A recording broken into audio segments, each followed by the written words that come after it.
Reto 30 días de voces autistas, día 24. ¿Cómo que no soy de otro planeta?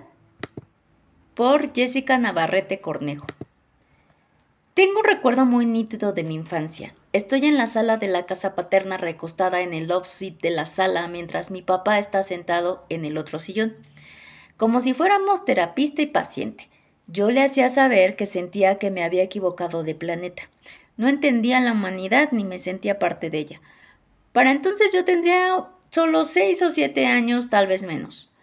Pocos recuerdos tengo de mi infancia debido a las dificultades para integrar la información de un todo global o general, de tal forma que solo me recuerdo a mí misma en ocasiones como una niña muy callada y en otras como una parlanchina que molestaba incluso a mi madre, quien me puso el mote de taradilla sin darse cuenta que empezaba a destruir mi autoestima.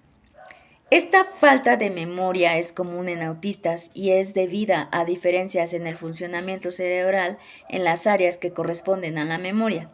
Somos capaces de guardar una inmensa cantidad de información de un área concreta, ya que el cerebro se centra en pequeños detalles, pero difícilmente podremos recordar otro tipo de información. Es común que sea imposible recordar algo que acaban de decirnos hace solo 5 minutos. Desde pequeños nos damos cuenta que somos diferentes en muchos aspectos respecto a los demás. Yo sabía que era más inteligente que el resto.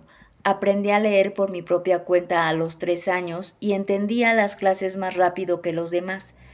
Esto hay que tomarlo con precaución, ya que el mito de que los autistas somos genios es solo eso, un mito. Hay de todo.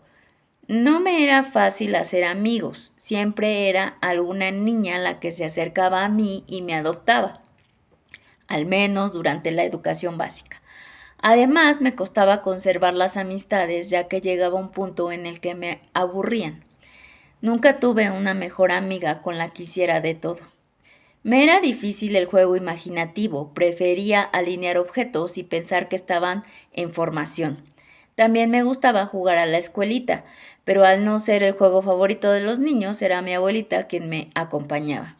También se me dificultaba jugar sola y en compañía prefería jugar del tipo tiendita, donde no tenía que estructurar un guión, sino solo repetir una vivencia o a juegos donde había reglas establecidas como los encantados o el bote pateado, etc. Pasaba mucho tiempo dentro de mi mente que nunca se detiene, muchas veces cuestionándome el porqué de la vida, qué pasa después de la muerte, por qué hay pobreza, por qué la gente sufre, etc. Es difícil explicarlo, pero es como tener muchos pensamientos al mismo tiempo. Veía a las personas y me parecía raro cómo funciona la sociedad, cómo se mueve, cómo funcionan los autos, la estructura de las ciudades. Me parecía verlo desde afuera. Sentía que yo no era parte del mundo, sino solo una espectadora. Al ir en el auto con mi papá tenía que contar todo. Si se detenía junto a un árbol contaba las hojas.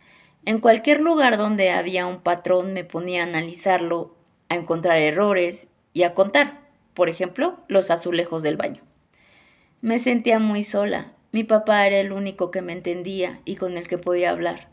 Realmente sentía que no formaba parte del mundo y me preguntaba, ¿cómo Dios pudo equivocarse?